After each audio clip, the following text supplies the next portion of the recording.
Hello, everyone, and welcome to this conversation that Collette and I are going to be having today on an amazing topic that is very well rounded in its full spectrum. And we're going to be discussing about the Maiden, Mother, and Crone archetypes and how these weave their way through the feminine journey that we embark on as women, but also as men too, as we will most likely explore the counterpart of the female journey through the masculine way too. So I'll just introduce Collette. It is such an honor to be here with you today, Collette. It feels like a very long time coming, and I'm just so happy and grateful to share in this space with you.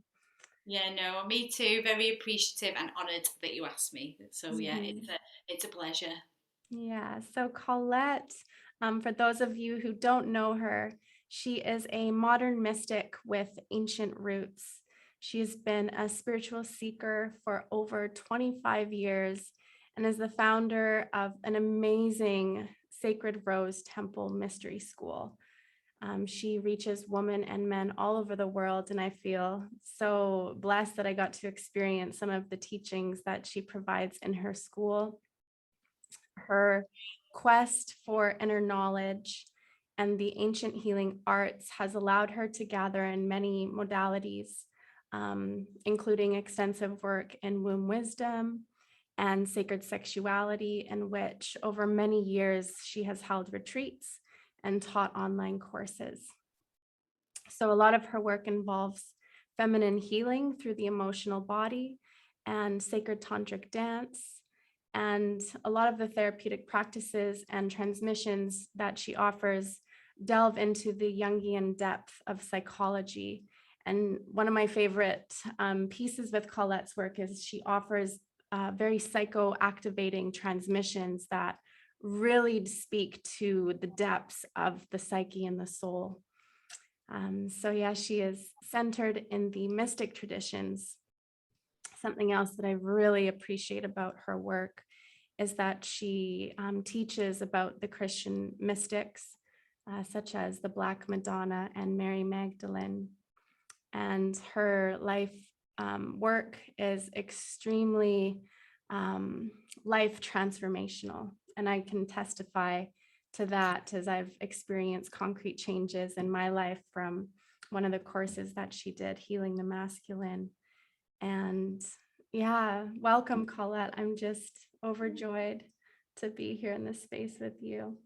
No, thank you. That was a great introduction. Thank you. Yeah, and just as a seeker, that's how I like to come across. Really, as this has been a deep personal journey that I try to like pour from the inside out to help others because I know what's worked for me and the kind of work that's made changes in my life through many great teachers and experiences and philosophies. You know the rituals that we go through to do this work and to bring it out. So it's hopefully all from a place of embodiment where I've been, where I've travelled and what I've felt. Mhm. I really experienced that in your work. It's very grounded. It's very lived. The experiences that you pass forward are like a living transmission in that way, and there's no bypassing. No. When we say like the Black Madonna, everyone like shrivels up, don't they? But I do hold quite a dark aspect of the feminine in my own psyche, and that place of wanting to illuminate shadow, and that's always been. It's very second nature to me, and it has been a child to like call out what I see. And someone said to me the other day about they asked me could they speak to me about something, and he said I'm so glad that's out the way because it's really confrontational. And I said didn't feel confrontational, and then I realized I was like had like one of those ding ding moments where I was like wow, people must sometimes find me really confrontational. But Mhm. I think like from my own upbringing, I had a very truth speaking father. Mhm. So he said it as it was, and he's from the north of England, and people in the north of England, they just speak black and white. Yeah. And so I was brought up with that. So I think what people like say, oh, how did you learn to be so open about shadow? But it's just second nature. It was the way I was brought up to just speak what I see. Mm-hmm. So yeah, that for me is, a whole big bag of shadow work, because many of us, and I wasn't aware of this until I became conscious of it, that many of us are taught not to say what we think, or to Mm-hmm. hold back from speaking truth in fear of it being a confrontation, like I just shared, Mm-hmm. or that we might upset the other. Mm-hmm. For me, it's been a work in progress of filtering that, trying to put my truth speaking through filters so that it wasn't so harsh, or that it wasn't so direct, or that it wasn't always necessary. So it's like the reverse for some people, they need to get that out, but Mm-hmm. I've had to learn to filter that. So Mm-hmm. yeah, that kind of shadow work, the Black Mother, the Black Madonna, is very, very, and always has been very important to me as a child, since a child. Mm-hmm. Beautiful.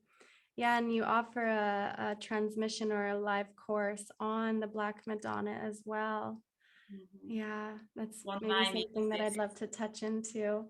I've been so drawn to the Black Madonna, but it definitely feels like she's at a distance. It's something that I haven't dove into.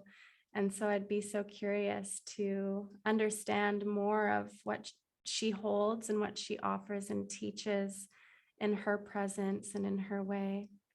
I can totally relate to that. I think like when we were in the school that where we met years ago, we were a lot of people were speaking of the Black Madonna, and it wasn't. She hadn't really come to me either.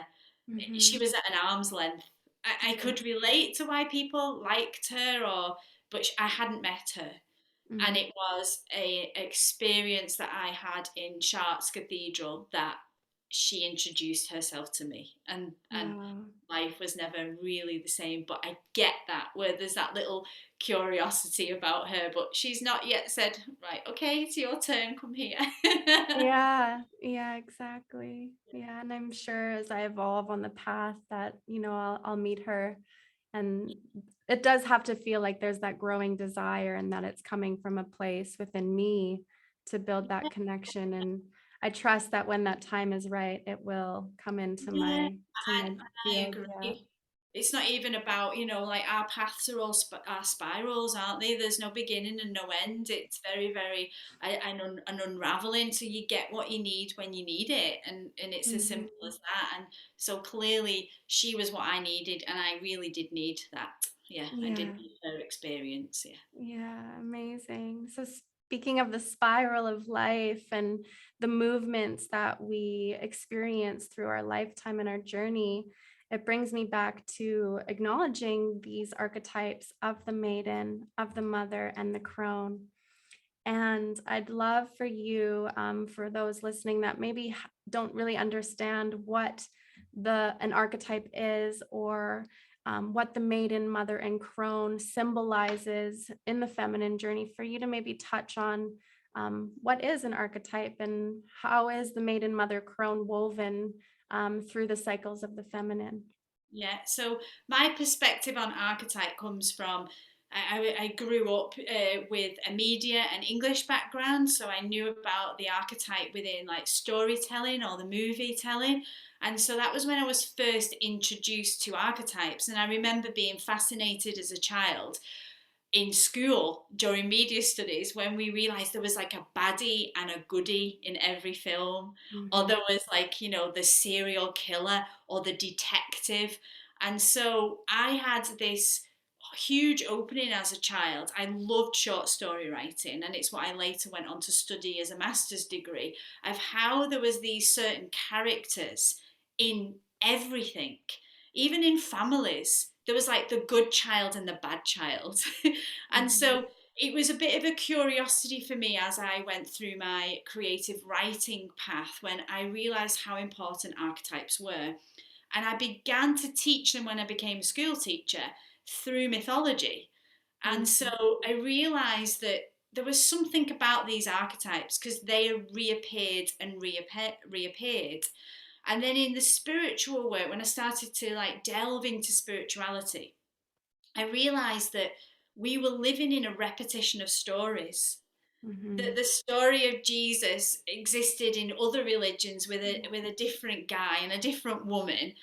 And so I had this curiosity about why there were these set structures, these set types of players, people. And then when I started to do the Jungian work, I understood it much clearer in that within the human behavior, there are like archetypes of behaviors. And so what we see is that there is, you know, for me, I'm in like the mother archetype. I'm leaving mother, I'm entering into a crone. I'm not there yet, I'm in an in-between stage. And that archetype plays out and it comes forward and it's dominant in my life. Mm-hmm. So I became aware that archetypes were playing through my life in different periods. So like I was mother, I was a maiden, I was a vixen, or I was like the sensual vampire, or you know, we have all these characters in us, and that's what an archetype is. And Mm-hmm. the world is full of these archetypes. So I think more modern analysis of archetypes say there's like 12 main ones or 24. But in Jung's work, when he started to look at archetypes as a more solid, you know, foundation, there's innumerous amounts. You cannot actually number the amount of archetypes. So, for example, you know, I might feel like a criminal, or I might be an addict, or I might be like a creatix. And we're seeing, aren't we, in the spiritual world, all these new archetypes coming through. Mm-hmm. So, Yes. an archetype is basically, we can all make an archetype up. It's a character with a list of behaviors. What's its typical behaviors? And those behaviors are good and bad. Mm-hmm. And the behaviors are good and bad, and they also have what we call a teleos, an adjective, a tertiary, a purpose. Mm-hmm. So my mother archetype may have the purpose of wanting to have a child. And my mother archetype at the minute is not in that anymore. That was one of her teleos, but now it's changed. Mm-hmm. So my mother is waiting to ensure that my son grows old enough so that I can then step into crone. So we can say, well, what archetype is working through me right now? What's really dominant in my life? What archetype am I playing? And I, you know, school teacher, yoga teacher, spiritual teacher. And Mm-hmm. you can look at that archetype and know that I think all of us get run over by an archetype, don't we? We just like, I am a teacher and I am sticking in this, and we're ignoring all the others that are in our psyche. Right. So when we're aware that there are many of them playing in us, we can, it's like Mr. Ben. We used to have this program in England called Mr. Ben, and he used to go in a changing room, put an outfit on, cowboy or a cook or a chef, and he'd come out and he'd be that person for the day. Mm-hmm. And we do that. One minute we might be with our lover, being the lover, and we step into the living room and we're suddenly the mother with the son. And then we walk out the house and we become like the vixen. Mm-hmm. So we're constantly doing it without any awareness of what archetypes are actually working through us. So if we become conscious of that, it can be really, really revealing to us, and it can really help us navigate through our lives, create our story. Yeah, yeah, absolutely. I love the way that you've brought that forward. Um, Something that I love about working with the archetypes is that weaving, is that recognizing that, let's say you're coming into the crone archetype on your journey, but you can still access parts of the maiden or parts of the mother and choose to bring those forward. Let's say if you need more flirtatious energy, that you can call on the maiden or call on the mother for more of that life affirming creation energy. Yep, yep. And something that came up in reflection is I'm curious if these archetypes are, in a way, almost like the adaptive or the formed ego from when we were children. So, for example, when we were children, it was like our parents were like our gods. Yes. They were our creators. We looked up to them and we were in reverent, we were in devotion to them. And we wanted to please them, So, if anything happened where we felt that we missed the mark, or maybe they wronged us or shamed us or didn't see us in our fullness as what we were offering as our true self as a child, in those moments, we learned or maybe adapted the archetype of the quiet one or the healer or the funny comedian to support the relationship with our mother and father to come into one that felt good and supportive for those roles.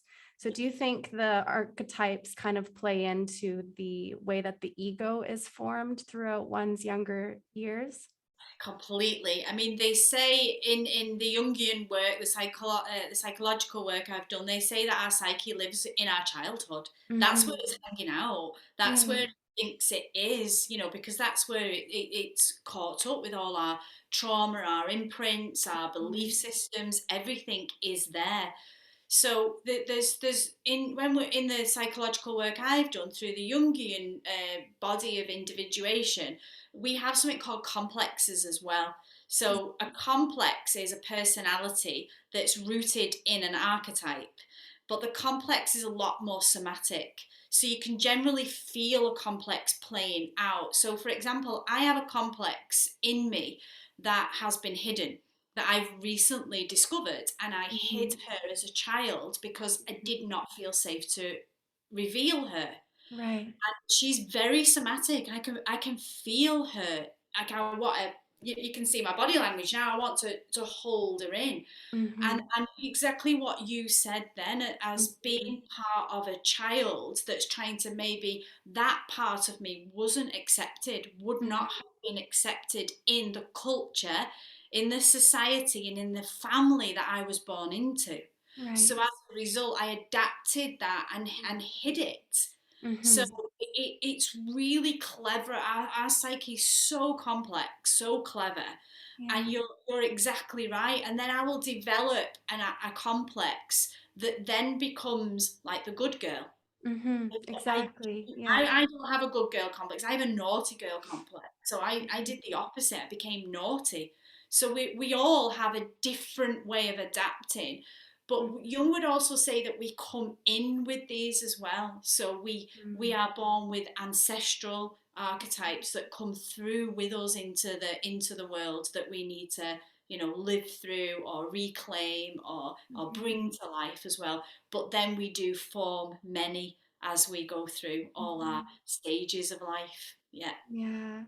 It's so profound to look at the true essence and then the destiny that one is meant to fulfill in order to bring healing for the generational lines, and how it all fits into this grandiose puzzle that is so complex. I mean, our psyche is, there's so many layers to that tapestry. And then you wonder why you've gone, like, I think we all have a stage where we think we're going to get healed in this life. And then the deeper you go in, you're like, oh, maybe the next 5 lives I'll be able to sort through all of this. But I Mhm. don't see it. I used to see it as a really heavy weight that I carried, and now I see it as it's magical and mystical, and it's like one of the, remember those books that you have as a child where you opens up and it was like a mystery, and it'd say, if you want to fight Yes, a dragon, go to page 50. absolutely. And I think that's what, for me, working with all these complexes and archetypes, and people like, does that not drive you, like, does it not make you mad? No, it's like I'm in my own self-discovery Mhm. book. I'm Yeah. finding parts of me that I am able to make peace with. Actually, I'm able to make peace with those parts of me, even the not nice parts, Mhm. even the harsh parts and the gossipy parts, and those parts of me, I understand why they have come about. Mhm. I Yeah. understand me, and therefore I'm finding a much more understanding of other people. I'm not saying I'm not judgmental, because within every moment we're always judging. We can't help but do that. But I am more aware of why that behaviour might be happening. Like, why is Mhm. that person behaving that way? What happened in that psyche at that age? And Mhm. even then, people become more magical and mystical to you. Yeah, that's just it. It's like that sense of curiosity about being open and exploring the terrain rather than shaming or wronging or belittling it. And I think this piece is so important, and something that has been lost within our culture and our society is this teaching of, can we be with these parts of us and see that there's nothing wrong? Yes, they're maybe in the dark or in the shadow, but can they be acknowledged in a way of, of compassion, of love, of acceptance, and to recognize that these pieces are teachers for us and that there's nothing fundamentally wrong. They're there to support us and actually nourish us into our wholeness within ourselves. So, Completely. And um, treating them like yeah. a child, like Yeah. you said, the compassion to that. I always say to anyone when I'm working with them, like, would you speak to a child like that? The way Mhm. you speak to yourself for some of your behaviors that you've done, and to be honest, that's the society we live in. We are so Mhm. condemning, we're so scornful, we're so ready to shout at a child for something that's been wrong instead of Mhm. saying, well, why did you behave like that? What's happening for you? Do you need to speak? Mhm. And that is the kind of conversation that we need to be having with ourselves. Last week, I was guiding a guy who's got an addict complex, and Oh. he relapsed, and he came, and the language he was using Mhm.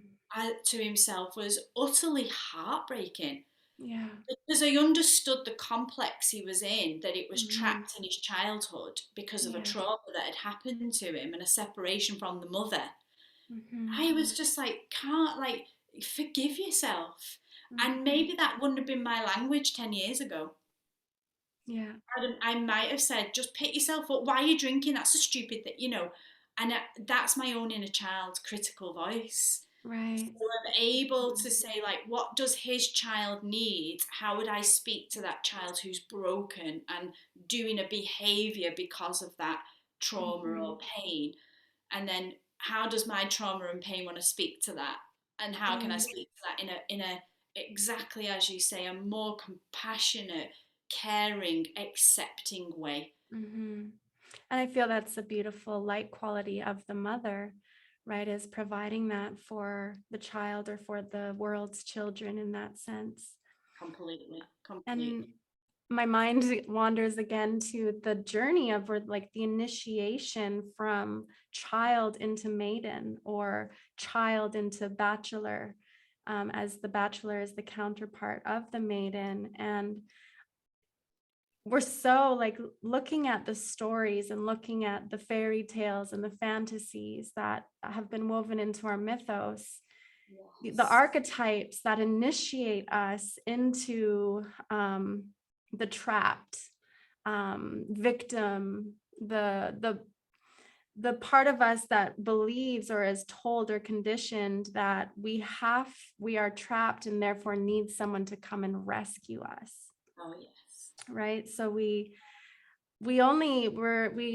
go through childhood, right? We experience traumas, we experience not being able to be seen as who we truly are. We're starting to form these adaptive personalities or really claim these archetypes, and we're starting to form who we are.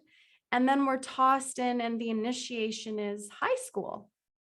Okay, here, go to high school and Yeah. and figure it out, right? And then we have the programs of Disney to essentially raise us up and guide our ways. So I'd love for you to just maybe speak and touch on the princess programming or the stories that have supported these archetypes to maybe be lived in both the light and the shadow. Yeah, I mean they're really big, and as you've witnessed in the group when we have done healing the masculine, looking at the story that played out for you, which child, like for me, Cinderella, I hated it. I didn't want that prince coming to like, and that's where I've rejected the masculine. So each Mhm. little girl holds that story in a different way inside of her, depending on what her, and I always relate this back to those 5 fundamental wounds: abandonment, rejection, humiliation, injustice. Mhm. It always goes back to that. So I have a huge Mhm. reject me wound. So I'm like, I'd get the prince to reject me. I'd make sure he rejects me. I wouldn't allow. Mm. And then I know all the women that would want that's still waiting. The little girl is still waiting for the prince. Still. Yeah. Mhm. And if you say that to a woman who's 38, 40, that the prince isn't coming, they can't believe it, Mhm. because it's so deeply rooted in the mythos. And why is it there? What is it really showing us? What does and that's why reading story and myth is so important to share to children. Like, what's the moral? What Yes. is it Yes. trying to Yeah. show us? Let's deconstruct it. Mhm. I was just put read Cinderella. My parents didn't know it needed deconstructing for That's me. just it, right? We're so lacking in that awareness and bringing consciousness to these archetypal stories that are literally being programmed within us at such a young age. And, Yeah. and and I can't say to you, it's not my place to say to you, well, how, it shouldn't be like that. You've got your own inner prince. You have to go through that debunking, that Mhm. deconstruction. Like, why am I waiting for the prince? Who is this prince? And that's your process. Mhm. Like, we are looking for our, ultimately, psychologically, through the Jung framework, your anima and your animus. You're looking for those two pillars, and Eastern philosophy would say your Shiva and your Shakti, or your male and your female. Yeah. Fundamentally, we're trying to get those two places within us conscious. We Mhm. want to know, how does my masculine energy act? How does my feminine energy act? So my feminine energy wants to completely reject the masculine energy, because my animus is already rescuing me as a defense mechanism. Mhm. So I That's understand that right. I was always the prince that was coming to rescue me, because Mhm. I was using it to defend myself from hurt from the masculine. Mm. Mhm. And then other women I've worked with are just so desperate for this man to come in, because they can't find their inner animus. Mhm. And it's not that I'm an animus driven woman. I am. And I see a lot of people go, oh, well, that's amazing. It's no different to having Mhm. no animus. It's like, we have to heal if we're an inner driven Mhm. animus woman. And if we don't have the inner animus, we have to find him. Yeah, that was very much my path, and I find that that kind of formed because my father wasn't really present in my upbringing. When I was going through my big initiation into maidenhood, he was not really in the picture, right? So where is that animus within myself? And I was like the classic damsel in distress, looking for that father figure, looking for the masculine to fill that place, to come and rescue me. And as you know, my story, it didn't really turn out for the best. But at the same time, it was exactly what I needed to see and to reclaim my inner mother and to parent my maiden up and give her exactly what she needed to find that animus within her. Yeah. And I'm so grateful. Yeah. I mean, I it's mean, a none of us were met as a child. Our parents yeah. didn't fill those spaces. How could they? The age of consciousness is on us. Mhm. If we have parents, say parents were born in 1945, the age of energy was just starting. Yeah. And I know my own history in that I was parented by parents who came after the war, and they were parented by post traumatic parents, because they've gone Totally. through a whole war. So there's no blame there. It's not about blaming them. It's just about recognizing, what were the patterns of my parents. Mhm. Why was that the way I was parented? And then you can make up that shortfall within you, like you've just explained clearly, where your shortfall was, where you what you were missing, what you were looking for. And it's only when you know what you were looking for, what you're looking for, that you have to then turn it in Mhm. Find it within yourself, but you have to be run over by 5 princes on horses until it becomes very clear to you that Yeah. it's not an external job, it's a Yeah. complete internal job. And Yeah. many of us, and that's why I love this mother archetype, because I think as I go into Crone and sit in Crone, I'll still be working with mother energy and maiden energy, because I'll still be healing those aspects of myself. There's Yeah. still parts of my maiden that I'm not conscious of yet, that Mhm. she's just sat quietly waiting for me to come to her and say, I'm sorry, come here, like let's Mhm. fix that. But Mhm. we can't be, if we were conscious of all the places that needed healing, we'd just be like, we'd implode. So Mhm. we come across those places as we need to. So Mhm. it's like going back to the mother, going back to the maiden, and just picking up the pieces as life shows us. And life will show us. Life Mhm. shows us the Yeah. problems as they face us. Problems in our relationships, problems with our friendships. Mhm. They're just the signposts to say, here, this is where your next job is to Mhm. heal yourself.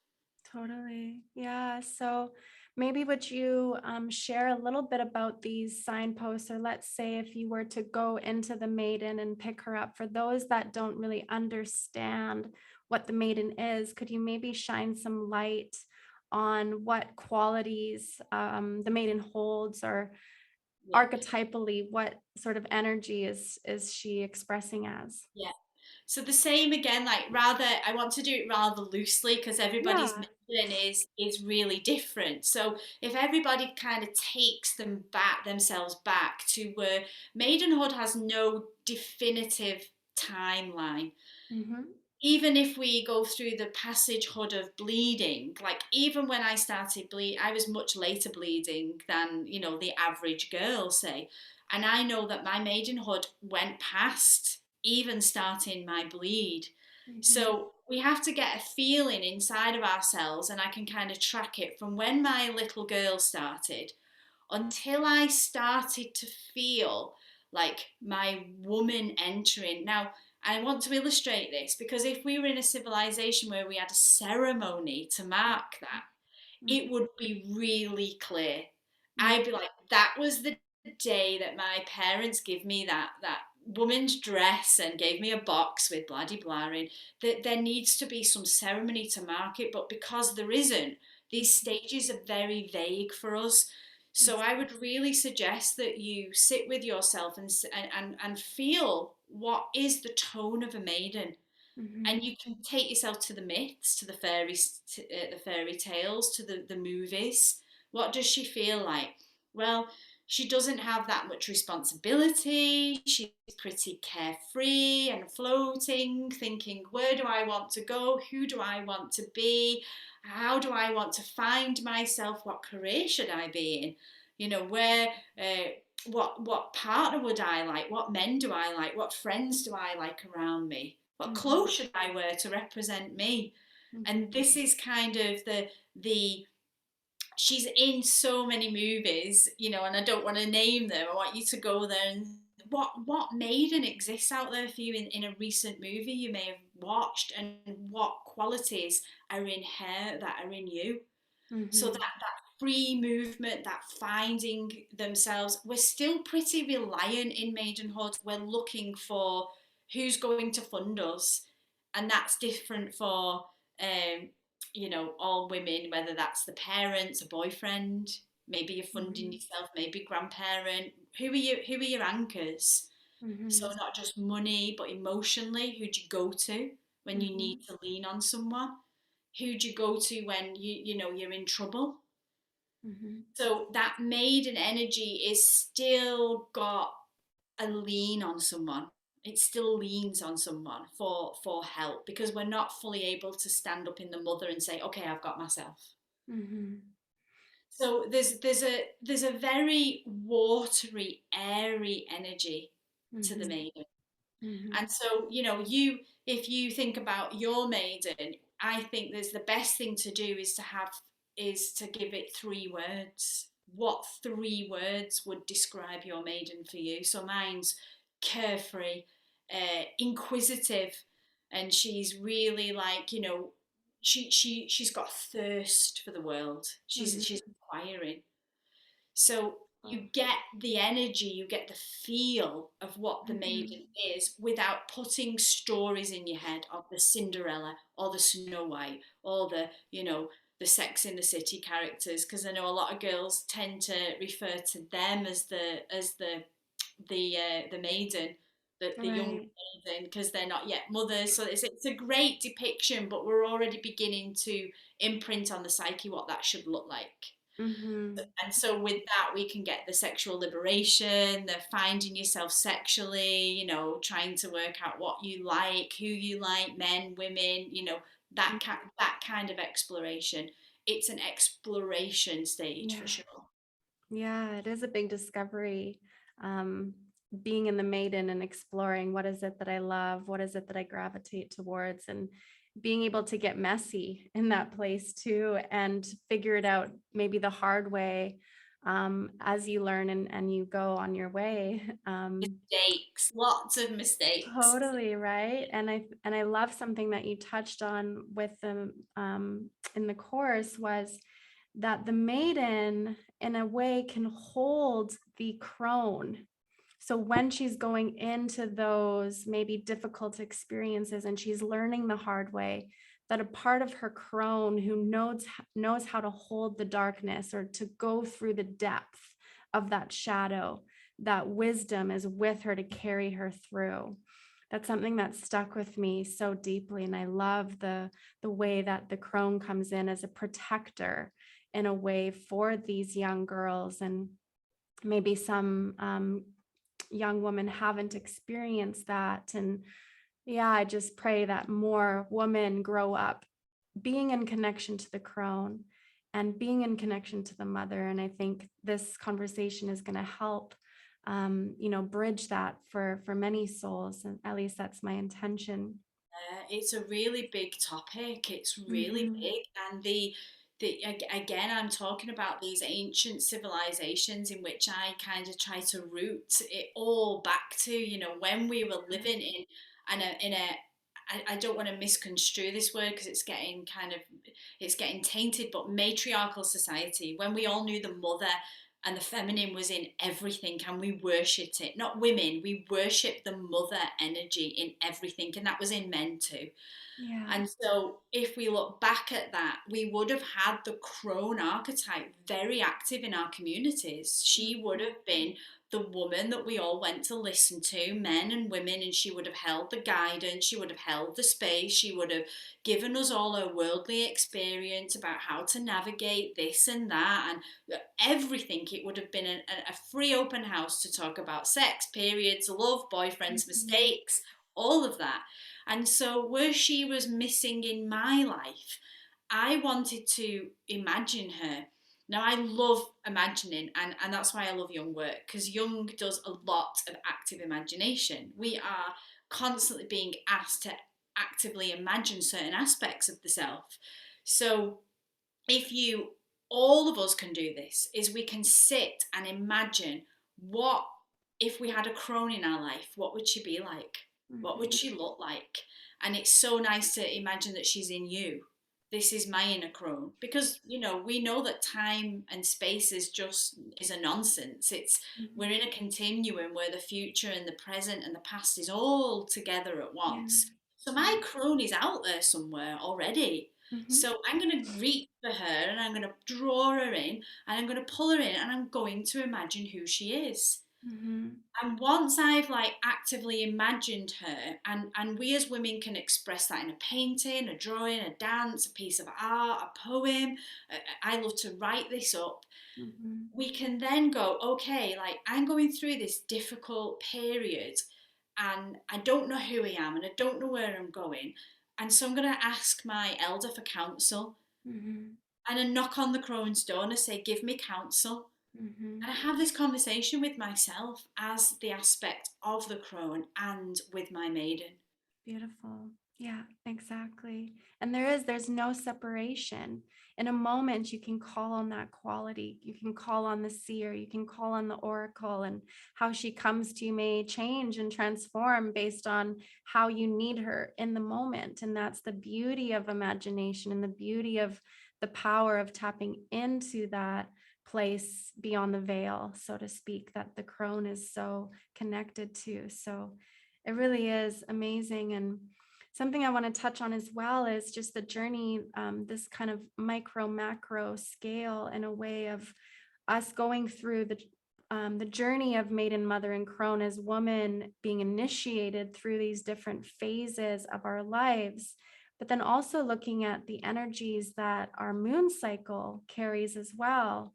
And I just love how it connects us to ourselves and our bodies in that way. Whereas when we're in the maiden cycle, we just finished bleeding. We're coming back to life. It's like we're being rebirthed, and there's this zest. It's like, okay, what are all the things I want to get done in my life? I have all these to-do lists. I have all these ideas, these projects that I want to bring forward. And I feel that's a quality of the maiden too. So being able to connect with ourselves through our monthly cycle in a way can also allow us to connect to the greater journey as women through our lives. Whereas Yeah, the mother is one that, really, she invites the space of family, of communion, of gathering the community, of supporting the connections to be had, the projects to come forward and be birthed. And there's a lot of nurturing energy, a lot of caring, providing energy that the mother offers, most likely when someone's ovulating. yeah, yeah, And then going into the crone, where you start to wither, you start to come into winter. And you see this with the seasons as well, with the spring and the summer and the fall and the winter. And I just love how alive the feminine is within this, and bringing it back to that matriarchal way. You can really see on the micro macro scale just how disconnected we are from the mother, or the matriarchal way. You see it, physically, personally within ourselves, our disconnection from our mothers. You see it culturally, you see it spiritually, and you see it planetarily. completely, completely. And if as a culture we could really look at the wounds of the mother, I feel like the mother is like the head of the cornerstone of the I guess she's like the middle way, right? The maiden, mother, crone. She's like the I feel the most mightiest, or the one, for me at least, that Mhm. has the most energy around her, Yeah, especially in connection to the divine mother. So exactly. yeah, I'd love for you. I know you love talking about the Divine Mother, and as you have such a profound, devoted, connected commitment to the divine, I would love to just hear you touch on her, and what the Divine Mother means to you, and how you see the ways that we're disconnected to her in our society, and perhaps speak to the ways that we can reconnect to her. If I can do that without crying, I will try. Aw. That's a big So, topic. so you just illustrated that like perfectly. When you were speaking, then I was getting the triangular mother maiden crone, the three faces constantly moving with the planet, with the cycles. It's completely and utterly not separate. It's Mhm. just not separate. And I had a strange experience last night. I'm working with like another course that I'm doing at the minute, and I was called to go sit in the cedar that's in the village, and I sat under the cedar tree, and the cedar tree is just dropping all of its seeds at the minute. And there was Mhm. this cedar tree. It's the wood of the gods. It's the cedar deodora, and it has the male and the female seeds on, and the male are like lingam shaped, and the women's cones are this Wow. big, and they start to open up, and they look like a rose. And then Mm. she completely falls apart, and the men were on the floor, like the lingams were on the floor, and this like rose is open, and she's shattered on the floor. And this Mm. tree Wow. And I just considered, is this tree like asexual? Is it like, and it's been stood in a church in the south of France where the old Orthodox Christian lineage believes that eventually humans and men's, the anima and animus, I suppose, will come together and there will be a non sexual being that's able, like a hermaphrodite, to have a child and conceive Mhm. within itself. And so I pondered all this was going on under this tree, and I'm thinking, is it male or is it female? Or is it the hermaphrodite, which we're all going to evolve to? And in that moment, that was the mother. That is the mother. And Mhm. so the mother to me, she comes through many facets, like the Sophia, the Black Madonna, the Mother Mary, or anyone shares anything. The shamans share their path, and it's the mother. It underpins everything, and it can really stop us separating. I love the mitochondrial Eve, that we all Mhm. come from that one black mother how many eons in time ago. And that's exactly what the mother does. She does not separate us whatsoever. It allows for no separation, not through gender, not through species, not through anything, because she is actually the creation. Mhm. She's the very start of where all life formed for me. And it really, like, if I could say anything I've learned on my journey, it's just that. It could boil down to that. If I wanted something, what could you teach on your deathbed? It would be we are the mother. Mhm. And the mother is in all things, and she's Mhm. all around us at all times, and we have separated from her. And we had to separate from her because this is the journey of Mhm. life. Like Yeah. the baby separates from the mother and Mhm. goes on this long, lonely journey. We all know what that feels like. Mhm. So we can all connect to this because we all have had a mother that we have separated from. We've had to move Mhm. away from. We've been taken off her breast. We've been separated through the placenta. We all know that. And if we use the mother as the symbol for the bigger mother that we couldn't ever describe or even put into words, I Mhm. always feel like we just slip into this place of belonging because nothing's rejected. Everything comes from her. And the story of Sophia shows us that she birthed the darkness. Within her was the Mhm. darkness, and the darkness was born through her. And that really helps me in times like we're Mhm. going through now, because Yeah. our collective is erupting, the shadow, the darkness is being born. We're in a Sophia Mhm. story, Yeah. and it's not being done to us to hurt us like our own separation from our mother is. It's a vital journey Mhm. because it's where we find ourselves, it's where we separate completely to Mhm. come back to Yeah. belonging. Yeah. And we've all got to do that journey, all of us. There's not a being on this planet that Mhm. doesn't have to take that journey. We all do.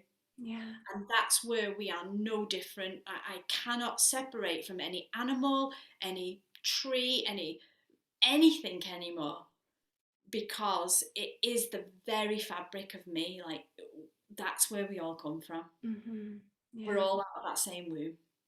Yeah. Mm. Just gonna let that land.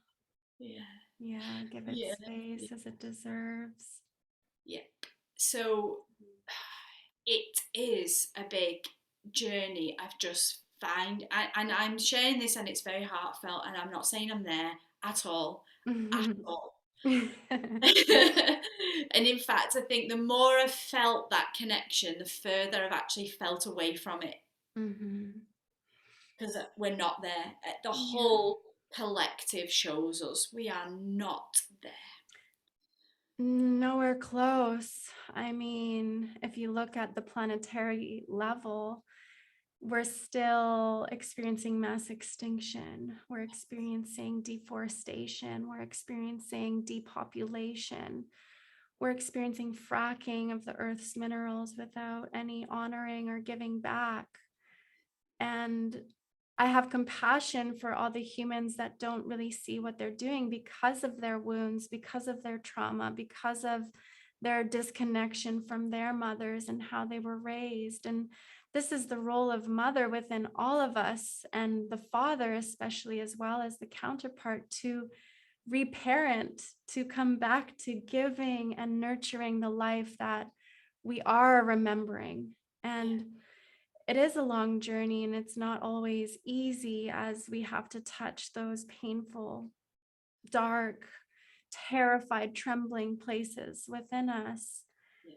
And I think we've been told that our darkness is ugly, that our darkness is wrong. And that's why so many people choose not to look at it, because they're afraid of the ramifications. Again, bring it back to speaking truth, not speaking truth to make anyone not feel comfortable. We're so afraid of looking at the truth or speaking the truth because of the discomfort and this fear of dying into that space where we're, torn apart and brought into the darkness of the womb of the mother to be reborn. It is an incredible journey to reparent and to find again that mother in Yeah. her light qualities, and to reform her and give birth to this new paradigm Yeah. that is possible. And the more people wake up to her, can come through, and then planetarily we'll start to see a shift Yeah. where maybe there's more balance. I always find it really humbling to like go through this experience and realize, where I'm thinking I'm conscious, and like we're saying, everybody's unaware of how much we are raping, and we're all privy to that. Mhm. I've met some people on my journeys, and I've met people, like I met one guy who was living off the land. He did Mhm. not consume anything, nothing. Wow. Everything was grown. He grew his own. It's the only other, like I have a big thing for animals, so like I'm Mhm. any meat eating, it kind of makes my body go like this. This is my own Mhm. take. And he was the first man I'd ever met where I was okay with it. Like he had one sow, he had one sheep, and he had one every year, and he bred them, and he said, I birth them and I execute them, and I Mhm. look them both in the eyes at both times. Yeah. And he said, I feel the death mother in me. And he actually said that to me, and that is Wow. I'm archetype. having full body chills.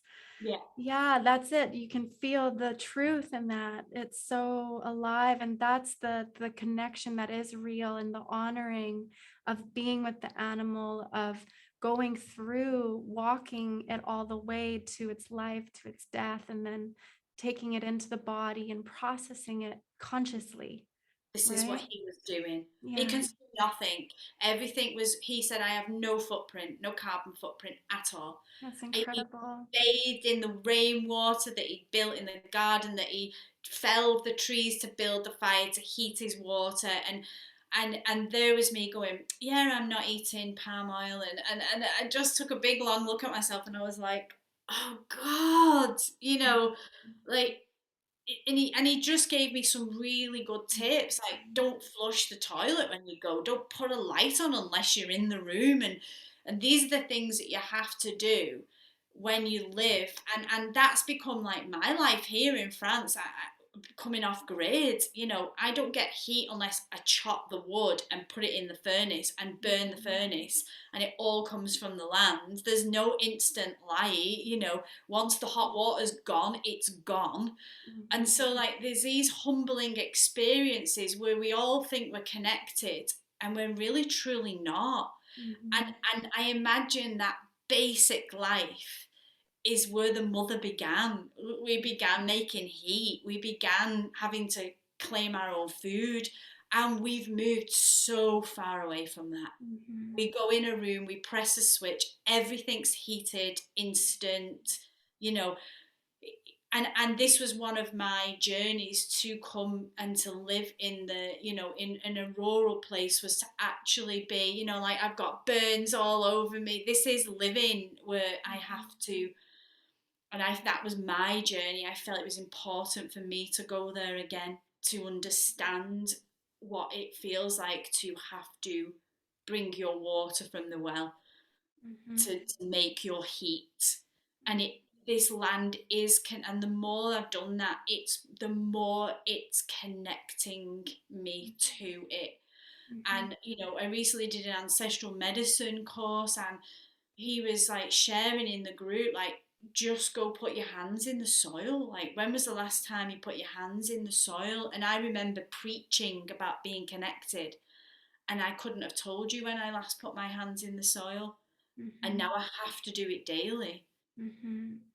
And so I just see this, my own journey, like going the gyms, doing exercise. Like, I couldn't possibly do exercise now. I'm lifting logs. I'm like, and I just said, imagine if everybody who went the gym, like, did old Mary's wood, or brought a well water, or built that wall for her, or shorn her sheep. Mm-hmm. We're just using energy in the wrong way. And it's not because we mean to. It's Mm-hmm. just life got very comfortable for us. Yeah. Yeah. It And really does. Yeah. we don't know. I know I don't know. I know this has been an awakening journey from my son, seeing him reconnect back to, I didn't allow him to have guns Mm. as a child. We just didn't allow it.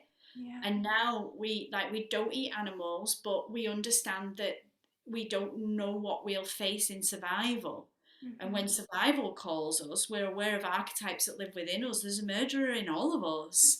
Mm-hmm. So like, he doesn't shoot animals, but he's been practicing his aim in case that ever had to happen for us. Mm-hmm. And there's just something simply coming alive with him that I realized was dead before. Mm-hmm. Like the wood, he has a boy. He's like, I will chop the wood. This is my job for the house. Mm-hmm. And he's working with the mother. And that to me is like, are we working with the mother? Are we with the earth? Are we in that cycle? Mm-hmm. And Yeah. that's how we can connect as a man or a woman to the mother. Mm-hmm. It's Yeah. not it's not having a baby. It's like, how are we actually physically working with her, Mm-hmm. because she's an extension of us. Yeah. It's not the earth and us. Yeah. It's we. We Mm-hmm. are that. Mm-hmm. Yeah. Yeah, and especially with everything that is happening, in the world, globally, for all of us, we're not separate in that same way. It's like collectively we're in this initiation of perhaps remembering what it really means to become sustainably connected to the mother and to her original principle of nurturing and um, communion with and honoring with, and that there is a cohesive connection of the heart rather than of greed or lust or taking. And I see this as maybe the shadow of the maiden, like so many of us relying on big corporate daddy to take care of us. And here we see the father within the patriarchal construct of governments, of big pharma companies, of big medias. We're seeing just how our collective father in that spectrum or that viewpoint or perspective is taking care of us. Yeah. Yeah. And what an opportunity to say, wait a second, this is not how I wish to be cared for. Again, how do we save ourselves? How do we initiate ourselves into that next phase of wisdom or mother fathering that can reassist us into the way of connection, to the Yes. ways that we've had experience in the past, where we are in ownership, in right relation with the earth, with the plants, with the animals. Yeah. I mean, that to me is one of my deepest prayers. And yeah, I'm so curious to see where this takes us. Me too. And as much as the big rebel in me is always rearing her head and rebelling against the system, and I'm the my animus has a really good job. I give him the job of like Mhm. shouting out about what's going on in the world. But my Yeah. anima, my feminine side, knows that this is absolutely utterly necessary. We have to go through this crushing. You're like me, we've been spiritual seekers for years and years and years, and doing this work, it's a slow evolution. It's very slow, it takes time. Mhm. And I think the world is saying, I don't have that time anymore. The mother's saying, you don't have that time anymore, so I'm going to make life really uncomfortable for you, really Mhm. uncomfortable, and I'm going to squash you and squash you and squash you, and she will compress us to the Mhm. point that we have to change. We Yeah. simply have to. And Mm. how long and how deep that compression has to get depends Mhm. on our collective psyche. Exactly. Yeah. And so this is happening to Mhm. all of Yeah. us, no one's excluded. And that actually gives me a lot of, I know that groups over our history have suffered horrendously. And I know I'm like part of like a privileged group that hasn't had, I'm not saying ancestrally, I haven't been through things. My forefathers did, and I don't want to take that away from them. But Mhm. it's through my lifetime, it's easy to like look in the eyes of the oppressed and go, oh, that's terrible that's happening to them. Mhm. Like we talk about women who aren't allowed to go like shopping malls, or they're not allowed to leave after certain hours. Well, I now know what that feels like, Mhm. where I could never truly relate to it. I Yeah. could offer them some kind of empathy, Mhm. but I'm truly having to understand like women have been going through like what's happening to me here has been happening to people for the beginning of time. Yeah. And no one was screaming or crying out for them then. Mhm. So like we're all looking, what's going to save us? What's going to save us from this? Nothing. We are. Exactly. Yeah. Exactly. Yeah. And I feel fundamentally the fastest way to heal the collective is coming within.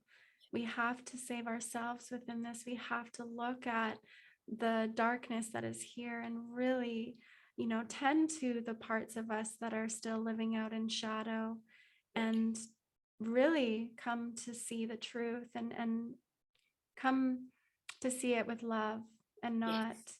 Yeah. separation or something that perpetuates more disconnection, Yeah. especially And with our bodies as women. Culturally, we've been riddled to believe that we're not good enough. And this is such an opportunity to reconnect with our physical bodies and the wisdom that we hold, but also to connect with the mother and the earth and re-village in that way, or become sustainable in a good way. And step by step, we create ripples, and I love seeing you, living by example, off the grid, chopping wood, carrying water, tending to the animals, really devoting yourself to connecting to the land and harvesting the medicine, and every herb that you are with and that you create your tinctures or your products with. I love the art of infusing the prayer into everything we do. So everything. Yeah. yeah, yeah, thank you. I know that you're a sister, a woman on the path who is devoted, and it just gives me hope. Yeah. And yeah, I pray that if anyone feels disconnected from the mother, that they can, find the support that they need, or disconnected from the crone even. And I feel our culture is so disconnected from the crone, and that's a big part of this, um, the problem, I guess.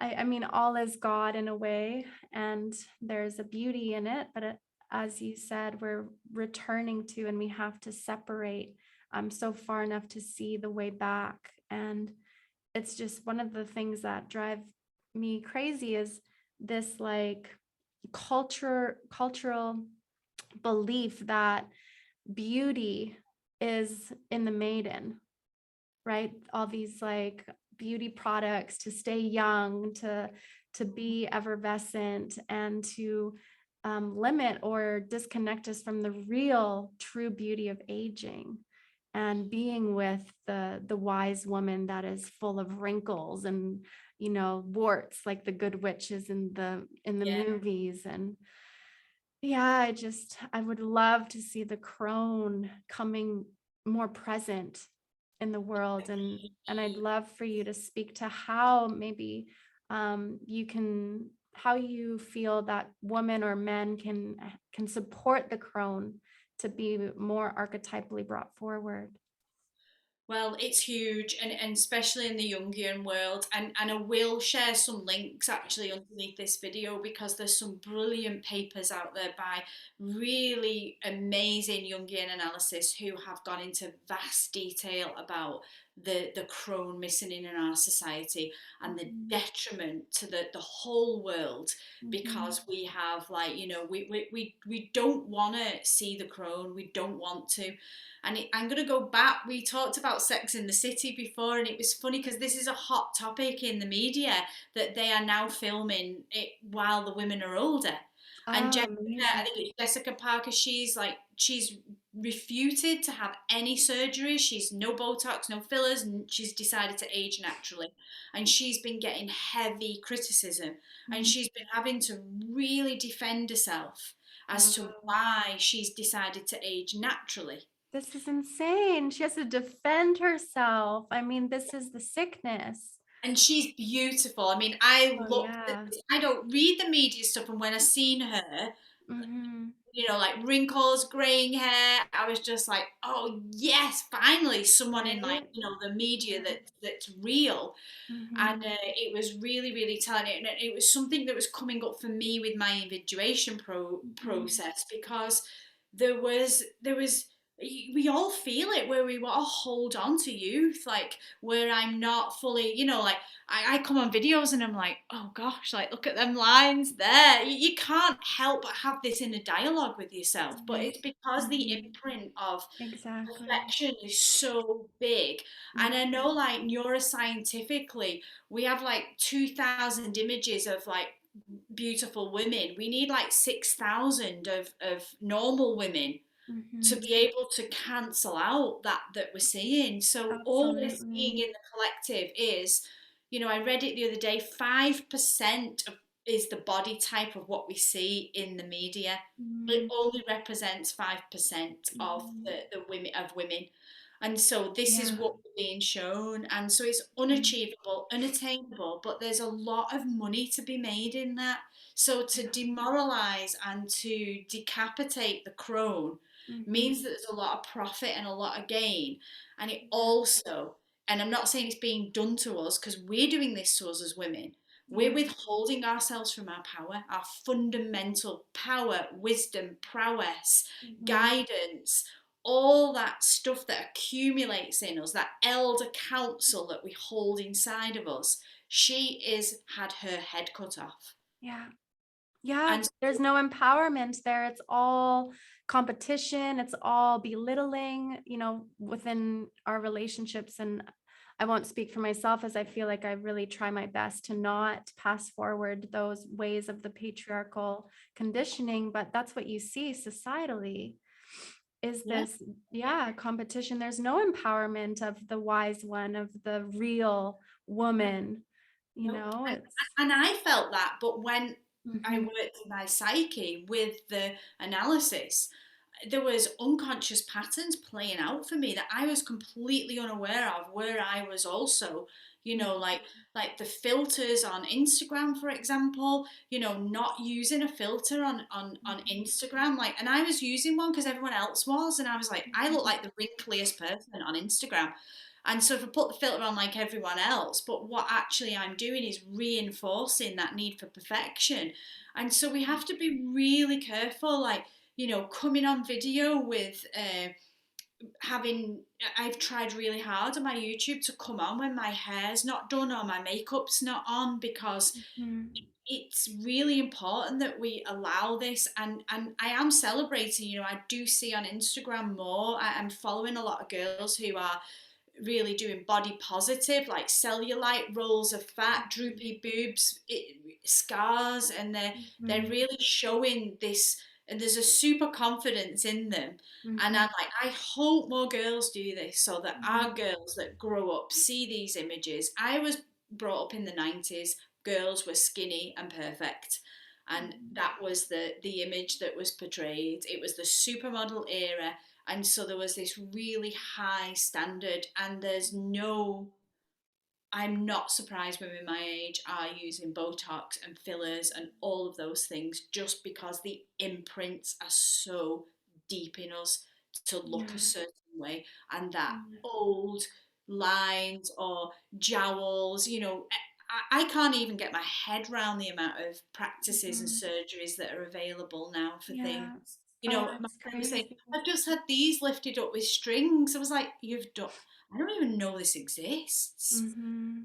And it's going to get worse and worse and worse. And it is just this pilling of the crone energy and the power woman, because all Mhm. the time we're seeking the maiden only, we're Mhm. missing out on 2/3 of ourselves. Well, that's just it. It's like we're focusing on rather what we desire, what brings us that zest for more wisdom, that, desire to grow and receive more information that supports us to give back in a good way.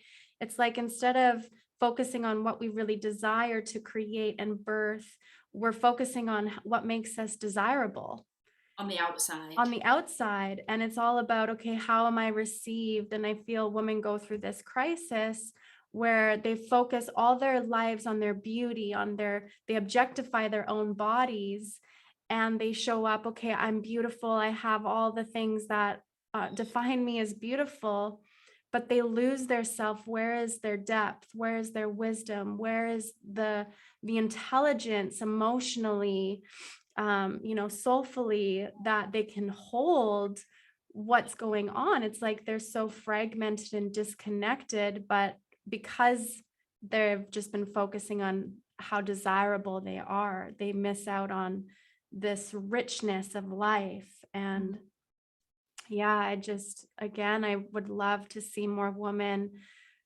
reconditioning themselves and um, or just healing the shame and deconstructing all those pieces that make them believe that this is what beauty is. And so I love seeing more women, yeah, expressing and revealing themselves and their bodies and confidence. And yeah, it is such a journey, and it's not going to happen overnight, No, but no. And again, it's ceremonial, isn't it? It's mhm, allowing us to mourn that, like, I had this really big piece of, I'm not let go of mother because I'm still a mother, but there mhm, was a big part of me in letting go of my childbearing days. mhm. And that needs Right. it needs voicing. I Yeah. suffered from losses as well, Mhm. because there was a deep part of me that was not ready to say that time is over. Mm, It's over. mhm. You Right. know, and biologically, we get to an age where our ovaries at the age of 40 diminish physically, physiologically, they diminish. And Mhm. there was just this part of me that could not let go of it. And Yeah. so this is something I am like, I had to, and unfortunately for me, the ritual was a very painful ritual, Mm, because it involved mhm. burying a lost child, a placenta of a lost child. Mhm. And I wish that I'd counselled my Mhm. elder to say, okay, this is the age now, it's not happening. You're Mhm. ready for this cycle. You're moving out of motherdom. And it was because as well for me, like, Crone isn't here for me yet. I'm still bleeding, I'm still ovulating, I still feel that cycle in me. It's just that Mhm. my eggs are not viable anymore. Right. So this is a whole new archetype, and I've discovered her. This is the not the mother, but it's like the woman, and you can name it what you like. I'm here on and it's called the liminal space. Mhm. It's a slide from one archetype to another, and I'm with her now. And Mhm. so I've had to mark that ritualistic, and like, I'm ready for my last bleed. I want to collect the blood of my last bleed, because Wow. this is a very ancient tradition too, to collect the Yeah. last bleed. So I'm like, How am I gonna? I've got no one to. The crones aren't there to share with us what are the symbols of what are the symptoms of the last bleeds, because most of the crones have been on synthetic hormones, or they've been taking the Mhm. contraceptive pill for most of their life. You know, what does an undisrupted uh, reproductive cycle look like when it gets to the end? And how we Mhm. could share that wisdom. How I would love to say to girls, you've got to look out for the last bleed because it looks like this, and this is what, it's just such Right. a Yeah. beautiful thing we're missing. So I'm really trying to like capture these moments for myself, and I know it won't be the same for everybody, but for Mhm. me, I did need to go through the pain clearly, but Mhm. this is something I can offer women, that I Mhm. see in their late 40s still really trying hard to have a child, and I'm like, Mhm. it's time to let go of it. Mhm. Yeah. Yeah. It's and it's not easy, it's No. not easy because I just wasn't. I didn't understand. It hadn't dropped in. Like Mhm. the eggs aren't viable. Like you're Mhm. and I'm like I'm 43. Like oh my gosh, I'm 43. Right. Yeah. That wake up call of, oh my gosh, this is actually part of this transitional time. And in a way, it's devastating that this was part of your initiation. In a way, also, what a reflection or metaphor of coming into right relation as offering, a child. It's so ancient to offer the child for the abundance of the crops, to offer this child back to the earth in Mhm. reverence and respect for the blessings that the mother provides. And I Yeah, know, I mean, I don't know, but I could imagine how devastating that was for you, to go through that and to feel that the crone was calling you, whispering to you, inviting you through that. And I love what you shared about collecting the blood, the last blood. I've never even thought of that. And yeah, I love that in a way, like you're here to pass forward this wisdom.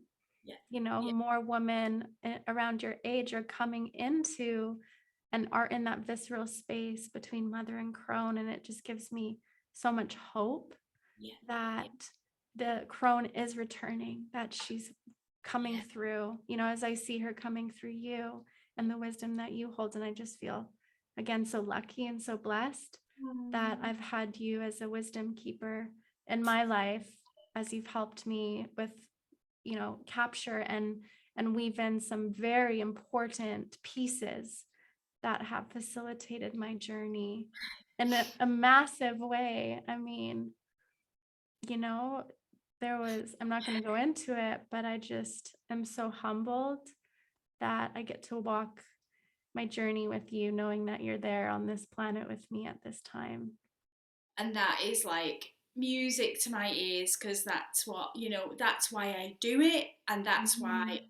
I love having women like you doing it, because then you have your own unique set of like of keys. You see, you walk it, and then you talk it, and that's exactly what then you take on and you deliver. And I just want to make women, all women, there's none of us are immune to this magic.